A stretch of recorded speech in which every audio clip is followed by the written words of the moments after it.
वैसे तो भगवान विष्णु और लक्ष्मी माता सब पर ही कृपा करते हैं, जिन पर उनकी कृपा हो जाती है वो धन्य है। पीपल के वृक्ष पर भी भगवान विष्णु ने ऐसी ही कृपा की, इसीलिए पीपल के वृक्ष की पूजा की जाती है। पीपल के वृक्ष की पूजा सिर्फ शनिवार को की जाती है।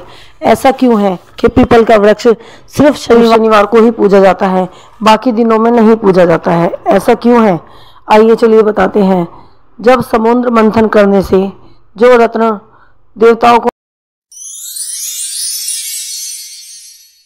मिले थे, उसमें से देवताओं ने लक्ष्मी जी और कौस्तुभ मणि भगवान विष्णु को दे दी। भगवान विष्णु जब लक्ष्मी जी से विवाह करने के लिए तैयार हुए तो लक्ष्मी जी ने कहा, हे प्रभु, जब तक मेरी बड़ी बहन का विवाह नहीं हो जाता, आप मुझसे छोटी बहन से कैसे विवाह कर सकते हैं? इसलिए आप पहले मेरी बड़ी बहन से विवाह कीजिए, बाद में फिर मुझसे विवाह कीजिए, क्योंकि यह प्राचीन परंपरा है, ऐसा ही होता है। लक्ष्मी जी के ऐसे वचन सुनकर भगवान विष्णु ने उनकी बड़ी बहन अलक्ष्मी का विवाह उद्दालक ऋषि के साथ करा दिया।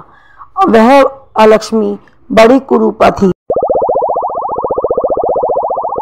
बड़ा मुख, चमकते हुए दांत, वृद्धा के समान शरीर, बड़े बड़े लाल नेत्र और रूखे बाल। महर्षि उद्दालक भगवान विष्णु के आग्रह पर उससे विवाह कर उसको वेद मंत्रों की ध्वनि से गूंजते हुए आश्रम में ले आए। वेदों और मंत्रों की ध्वनि से गूंजता हुआ वो आश्रम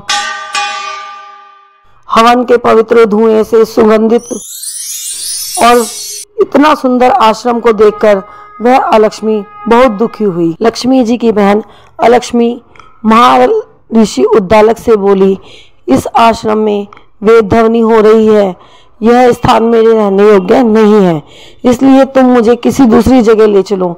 उसकी बात सुनकर महर्षि उद्दालक ने कहा, तुम यहाँ पर क्यों नहीं रह सकती, और तुम्हारे रहने योग्य दूसरी जगह और कौन सी है, यह मुझे बताओ।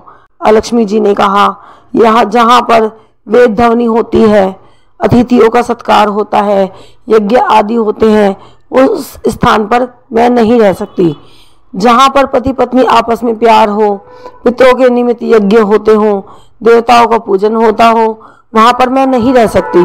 जहाँ दिन भर रात दिन पति पत्नी झगड़ते रहते हैं और जहाँ अतिथि लोग सदा निराश होकर लौटते हैं, जहाँ पर पूजा वृद्धों, सत्य पुरुषों और मित्रों का अनादर होता हो, और जहाँ पर अति कठोर वाणी बोली जाती है, जहाँ पर दुराचारी, चोर, परिस्त्रीगामी प्राणी रहते हैं, जहाँ पर गायों का वध, मगपान, ब्रह्महत्या आदि पाप होते रहते हैं, वहाँ पे मैं प्रसन्नता पूर्वक निवास करती हूँ। सूत जी ने इस प्रकार महालक्ष्मी के वचन सुनकर महर्षि उद्दालक का मुख मलिन हो गया, वो उदास हो गया। वो इस बात को सुनकर चुप रह गए। थोड़ी देर तक चुप रहने के पश्चात उन्होंने महर्षि उद्दालक ने अलक्ष्मी से कहा, अच्छा, तुम्हारे रहने के लिए ऐसा स्थान ही खोजूंगा। और वो ऐसा कहकर स्थान ढूंढने के लिए चले गए और कहकर गए, जब तक मैं यहाँ वापस ना आ जाऊं तब तक तुम इसी पीपल के नीचे चुपचाप बैठी रहो। महर्षि उद्दालक उसको पीपल के नीचे बैठाकर स्वयं उसके रहने योग्य स्थान ढूंढने के लिए निकल गए। लेकिन बहुत काल तक प्रतीक्षा करने पर भी जब वो वापस नहीं लौटे तो अलक्ष्मी रोने लगी। उसका बुरी तरह से रोना श्री लक्ष्मी जी से ने वैकुंठ में सुना। अपनी बहन का रोना सुन लक्ष्मी जी व्याकुल हो गई। उन्होंने दुखी होकर भगवान विष्णु से कहा, हे प्राणनाथ, सुनो, मेरी बड़ी बहन अलक्ष्मी पति के त्याग देने से अत्यंत दुखी हो गई है। हे नाथ, यदि मैं आपकी प्रिय पत्नी हूँ तो आप उसे आश्वासन देने के लिए उसके पास जाइए। लक्ष्मी जी की प्रार्थना सुनकर कृपा सिंधु भगवान जी को साथ लेकर उस पीपल के पास गए, जिसके नीचे अलक्ष्मी बैठकर रो रही थी।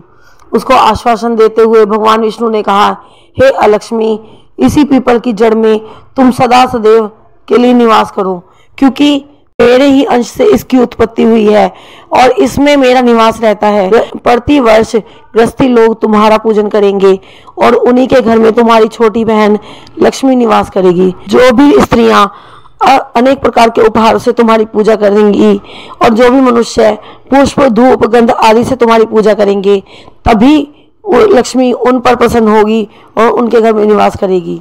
इसी दिन से पीपल का वृक्ष शनिवार को पूजा जाने लगा, क्योंकि शनिवार के दिन ही भगवान विष्णु अलक्ष्मी को यह वरदान दिया था।